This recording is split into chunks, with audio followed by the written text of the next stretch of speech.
Yeah. The Black Fundraisers podcast. This lock right here. What up, Kia? CH. At lock 121. Get the check out like a physical. We get the checks and the Cheerios. Counting like chocolate cereal. We need the fun and residual. We get the money and flip it, cause we gotta get it. We talking finances, funding and grant biz. Getting and making advances, taking chances with the hot topics. Racism, politics, non-profits. Kia Kroon, she gon' drop knowledge. Whatever you want, the pod got it. Get your facts right. Deep dive and get baptized. Black business, black life, black money, black power, black pride. And the POCs tryna see those V's like a casino. Sitting on TOP, we just spitting our POV. We gon' ride till we on E. We pushing the pedal, we over the limit. We never gon' settle, we been with the business. Every episode is gon' be the realest. Every week you gotta pay us a visit. Come on and hang, hot as a flame. Hating is lame, taking the aim. Changing the game, stay in our lane. Breaking the chains, making it rain. Making it hurricane. Kia Kroon, now you heard the name. The Black Fundraisers podcast, that's on everything. Hello out there. It is your favorite fundraiser, Kia Kroon, founder and host of the Black Fundraisers podcast. And y'all, I got a new segment and a new and beautiful, esteemed co-conspirator, co-host for Tea and Pause. I'm just going to sip a little bit of my tea on that one. Okay.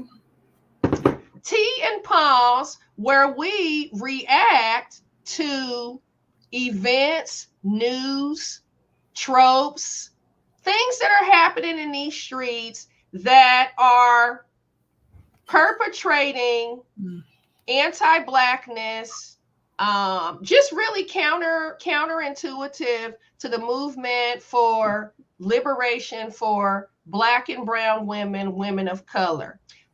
I want to welcome my co-conspirator in the fight, fellow BFF Black female fundraiser, Miss Naima McMichaud-McAuliffe. Hey, sis. Listen, it is always a joy to be here with you and so excited for this conversation because it needs to be had. And so we're the ones to do it. So let's get into it. We are the ones to do it. And we're going to be having these conversations. This is going to continue. I want to say to you that this segment, which you're going to see often, Tea and Pause, is brought to you by the Divine Pause, and I'll allow my lovely co-host of and owner of the Divine Pause, president of the Divine Pause, to talk to you about that. Tell us about the Divine Pause, sis. Yes, sis. So the Divine Pause is not only a practice, it's a lifestyle and it's a movement that is supporting Black women and BIPOC leaders to move from generational burnout to generational well-being. And so what I love about it is that it's simple, it's easy, and it allows us the opportunity to actually be the legacy shifters that we are and make those changes that are needed. Yes. And in addition to this segment being sponsored by the Divine Pause, it is also sponsored by Itutu Apothecary and Tea Room, which is a online and mobile apothecary that is honoring the power of plant medicine, the power of ethnobotany, the use of the ways that indigenous cultures use plants medicinally to promote health and well-being, and honoring ancestral wisdom. And I'm going to say to you all, in these dates and times, stuff is getting really, really hard to watch. Like Tupac said in Smile, it's going to be some stuff that you're going to see that's going to make it hard to smile. And it's real. It's stuff popping off every single day. And in the spirit of Sankofa, the Sankofa bird that flies forward yet looks back, it's important that we honor our ancestral traditions, and we constantly are seeking out ways to replenish, honor, and repair ourselves from some of the harms we're seeing play out on Black and brown people and communities of color.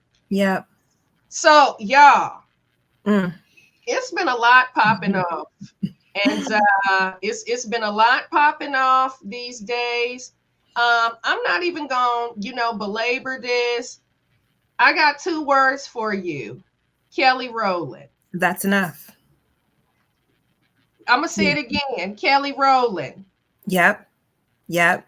I don't know, sis. Why do people keep messing with Kelly Rowland? We had Bethany, I'm not even going to say her last name, a few months ago around, the whole show. And, Kelly should have felt honored. And, they tried to shove sis in a closet, Like, no. Didn't have room for her makeup crew. Mm-mm. Kelly said, no, I'm not going to do that. It's not enough accommodations. The accommodations are not up to par. Period. For me and my team. Yeah. And I'm not having me up, and I'm not having it. Yep. Yep. And I don't know. But you know what? What I am so proud of her and celebrating her and witnessing her is her standing up for herself and being firm in her boundary. Because one thing that we see about Kelly Rowland is that she ain't having it, right? She ain't having it. No. So I want to share a clip with the good people listening, watching. I mean, I'm just really baffled. I'm going to use that word, baffled, by how people keep coming for our good sis, our girl, Kelly Rowland. And I mean, come on here. I have a boundary, and I stand by those boundaries, and that is it. Yeah.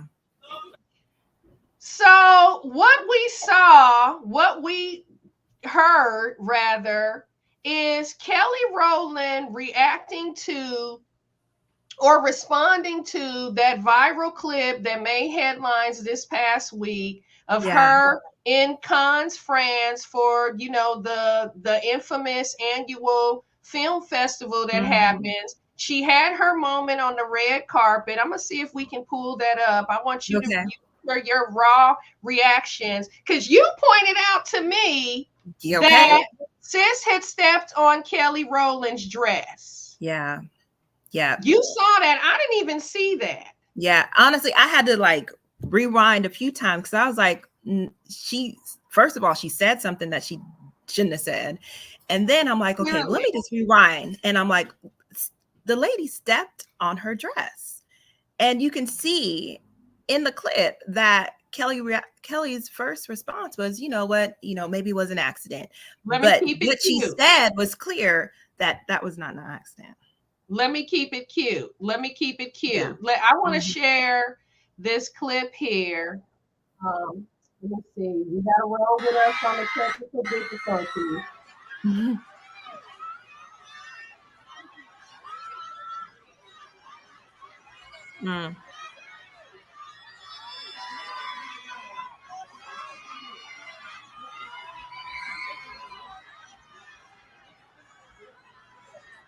So let's be clear. I want to be real clear. Yeah. Cannes makes headlines. I mean, celebrities go and they put on their Sunday best and the paparazzi's flashing. Like, this is what happens. So Kelly was having her moment, as were other celebrities on the red carpet, which is why we have a red carpet. Yet she was approached and was told to move. But you said that the lady also stepped on her dress. She sure did. And I think in that response in the text, she didn't apologize. She said, keep it moving. She said, keep it moving. She said, keep it moving. That's a problem right there, right? So having no compassion or empathy for the human being that's in front of her. And that's what we experience so often as Black women, the lack of empathy and compassion as human beings. And so again, I stand up for Kelly Rowland and setting her boundary and being firm and saying, you are not going to talk to me like that, period. So let's just pause, because this is this whole divine pause moment. I want to acknowledge that, and I want that to sit with people. Talk to us about the divine pause and what we see in this moment. Like, how do we tap into that divine pause when we have moments like this where we're experiencing this othering and I want to say anti-blackness? Like, why couldn't Kelly have her moment on the red carpet, which is why we even have a red carpet? That's right. That's right. Agreed. And so divine pause comes into play because divine pause is that daily remembering of who you are. And to remind yourself, right, of who you are. And how do we remind ourselves? It's that check-in. It's that check-in to say, you know what? I know who I am, and I'm going to honor myself as Kelly Rowland did by being firm in her boundaries and advocating for herself, right? She said, you are not going to talk to me like that. It was clear that this lady had no respect for this Black woman. And I honor Kelly Rowland in establishing her boundaries and advocating for herself and saying, no, I'm not having that. And why do I say that? Is because a boundary is as good as its consistency. And what we see with Kelly Rowland is that she is consistent. And I love it. And I hope that her consistency reminds somebody's out there that are experiencing this, because you might not have a red carpet in your office. Yeah. But you're experiencing that othering and that treatment, because in Kelly's clapback in her remarks, she said that there were people who did not look like her. She said that specifically in the clip that we just showed you, who were not subject to the way that she was treated, right? They were given that moment to be, you know what I'm saying? And, you know, those boundaries are really, really important for Black women and women of color, whether you're brown, indigenous, Asian, Latina, otherwise, those boundaries are really important. And I think that those boundaries are core to our survival. Absolutely. In navigating spaces, but not only that, navigating society. Period. So I'm gonna sip some tea, and I love that pause. I'm gonna sip this tea for Kelly.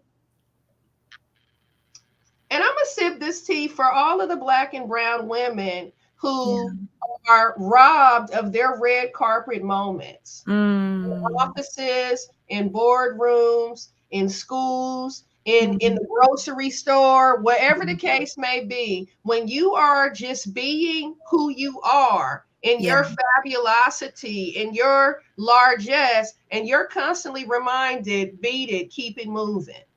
I'm sipping this tea for you, and I want to encourage you to take a page from my good sis Naima's book and tap into that divine pause and look at where you should be established and reinforce boundaries consistently. Absolutely. Consistently. So another headline that I want to share with the good people in the room, the good people out there, the good people listening and watching, is a clip that I think that most have heard about, unless you're under a rock somewhere. And I'm gonna just let the clip speak for itself. I'm not even gonna prime this a lot. Let's see. Look, again, I'm gonna have to get somebody behind the scenes here to help with these screen shares while we doing this, because a sister. Oh, okay. Let me give myself grace. Okay. Yes, you are doing it. Then starts talking about somebody's bleach blonde, bad built butch body. Wait a minute. I want to go to the whole. I want to play the whole enchilada. You know what we're here for? You know we're here about just AG. I don't think you know what you're here for. Well, you the one talking about. I guess I think your fake eyelashes are messing up. No, what you're ain't reading. nothing. Hold on. Listen. How dare you Meeting will attack the suspend, physical meeting will appearance of another suspend. person? Are your Move feelings hurt? her words down. Oh, Oh, girl, baby girl. oh, really? Don't even play. with me. Baby girl? I don't think we are gonna so. move and we're gonna take your words down. I second that motion. Yeah. I'm just curious, just to better understand your ruling. If someone on this committee then starts talking about somebody's bleach blonde, bad built butch body, that would not be engaging in personalities, correct? A what now? Chairman, I make a motion to strike those words. I don't think that's Hold a on. part I'm of the. trying to find clarification on what quality. Chairman, motion to I had strike no those idea words. what you just said. Wow. So I don't even really know where to begin to unpack this, which is really become a viral moment this past week. I mean, I'm gonna let you. What do you see, sis? Talk to me. Man. Oh, I'm like, where to begin? First off, it makes me so hot. I'm boiling. I'm boiling because one, the dehumanization that took place, the microaggressions that were so clear and evident, and the lack of accountability. It's like, how dare he, after that statement took place, then say, I don't know what you're talking about. And then it's basically saying that it's okay. What she said was okay. And The by my she, possession was who's okay. referring to MGT, because I don't want to We're not dignify even her saying. by saying her name. I didn't even really just take in, so he didn't understand the question when it was coming from Congresswoman Crockett, right? Who Right. had been humiliated and Right. disrespected, microaggressed in a public discourse, in a congressional discourse at that. Yeah. Let me tell you what really, really struck me. Yeah. Is the fact that MGT said what she said, and she said it with so much audacity, as though it's like one thing to try to be funny and be cute and say something, but like there's this certain haughtiness that when she pops off with, because I really feel like there's this emboldened audacity, like who gonna check me, boo? Right. Right. You know what I'm saying? Yeah. So I want to really be clear too. That struck me. And I'm gonna be honest, it would have been hard for me to center and take that divine pause in the midst of something like that happening. It would have been really, really difficult for me.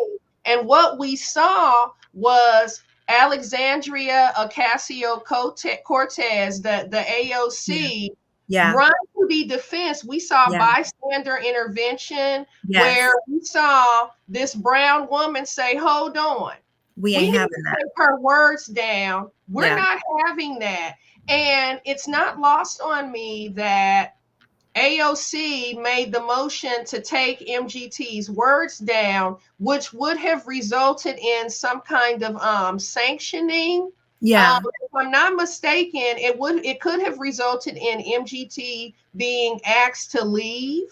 So the fact that AOC entered that motion and that was not received well, it was kind of disregarded, really makes me feel like MGT's conduct was even acceptable.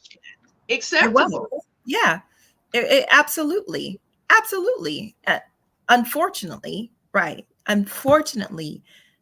that was what we saw, and that was what played out, because there was no accountability and there was no correction to the harm that took place.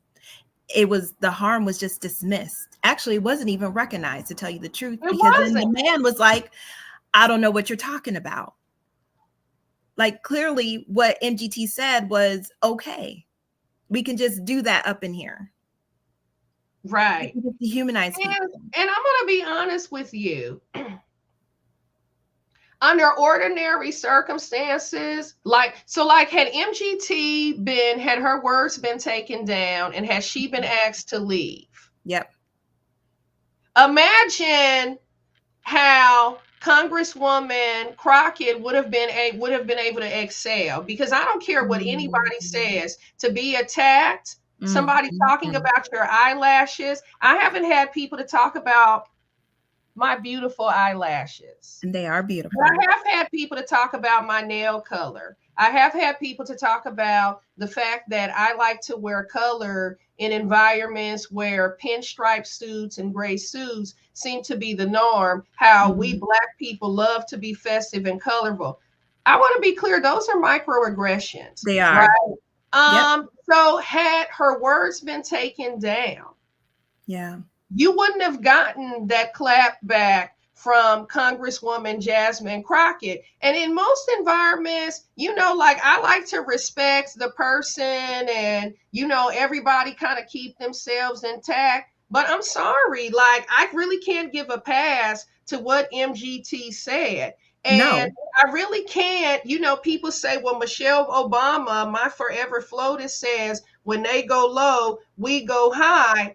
Okay, how many times do people just get to go to hell, to the lowest of the low, and I have to conduct myself and go high? I'm done giving passes to the foolishness, man. I'm done. You talk mess, you run up. You might just have to get a little bit of that dug back at you. You might just have to get a little bit of that dug back at you, sis. Like my mama used to say, don't let your mouth write a check that your butt can't cash. Well, yes.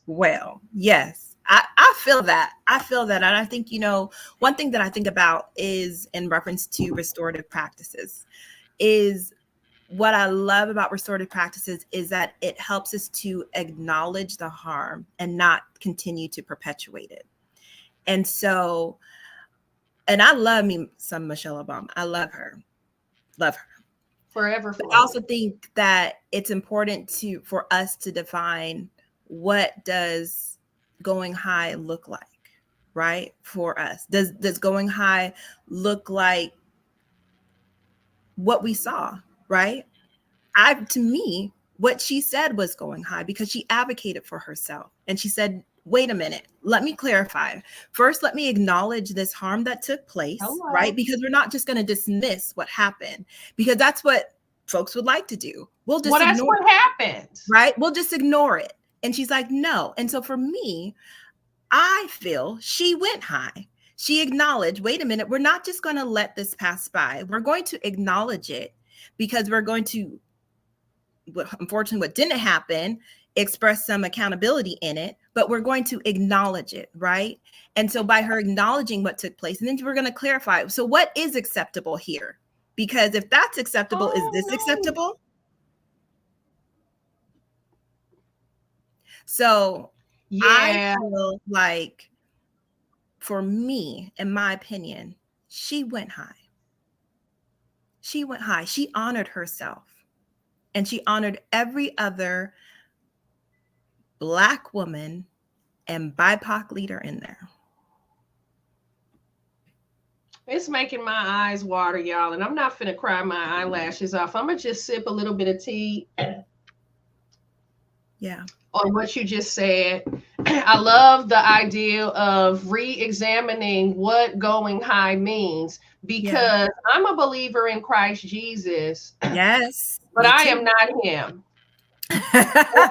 I am not some of my ancestors. And, you can't just say whatever you want to say to me and expect me to take the high road. And well, how people look at the high road, I receive what you're saying, which is, I saw a person that had been attacked publicly and was kind of left defenselessly to advocate for themselves. That's going high. And I'm just going to leave it there. And I'm also going to go as far as to say, leave Black women alone. Thank you.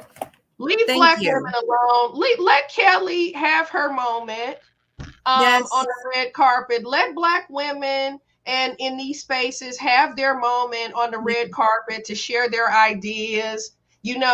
I've had that red carpet moment in meetings inside of organizations where I have the mic and I'm on my red carpet sharing ideas and people just kind of move on like nothing happened. You know, I'm just going to say, let Black women have their moment. Let women of color have their red carpet moment. And again, I just want to give the floor to you to reiterate the importance of that divine pause before we get out of here. You know, for our sisters across the globe, across the diaspora, that we're seeing both of these things happened over the last 7 days. We're constantly seeing people throw stones and Nerf balls at women of color, and it just kind of gets glazed over as though nothing happened. Like nobody is talking about our humanity. And frankly, it needs to stop. We need more bystander intervention. And I'm done giving passes. I'm just going to say it. I'm not giving passes anymore. I'm not sanctioning bad behaviors like that. Yeah. And I call it out. Yeah. And for me, sis, I'm right there with you because I'm not for that or about that. And I don't think like we have to either. We don't have to give passes, but we do have to be clear of how are we going to respond, right? What is our response going to look like? And that is our choice because we don't have to be silent, but we sure can advocate for ourselves. And so I just appreciate this conversation because I hope that every person listening, and especially Black women listening, that you know that you are not alone and that you are so worthy of respect. Respect. And I hope that what you leave with is, as you know you are so worthy of respect, that you respect and honor yourself first. And we do that by setting firm boundaries and keeping to them. And we just gonna leave it there. So we hope you enjoyed this segment of Tea and Pause. We gonna have some more tea. Yeah. And I encourage you to join us. Pour your favorite cup of tea and sit as we tea and pause. And I just want to thank you for your time, sis. Wasn't she just a wonderful co-host? Oh my goodness. And I just want to tell you to stay tuned, folks. And just like that, we are out of here. You in a position very few people have been in. Now we on the money mission. We on the money mission. If they didn't listen, then they didn't have the vision. Cool, we on the money mission. We on the money mission. Get your money up, money up, money up, money up, money up. Get your money up, money up, money up, money up, money up. Get your money up, money up, money up, money up, money up. Get your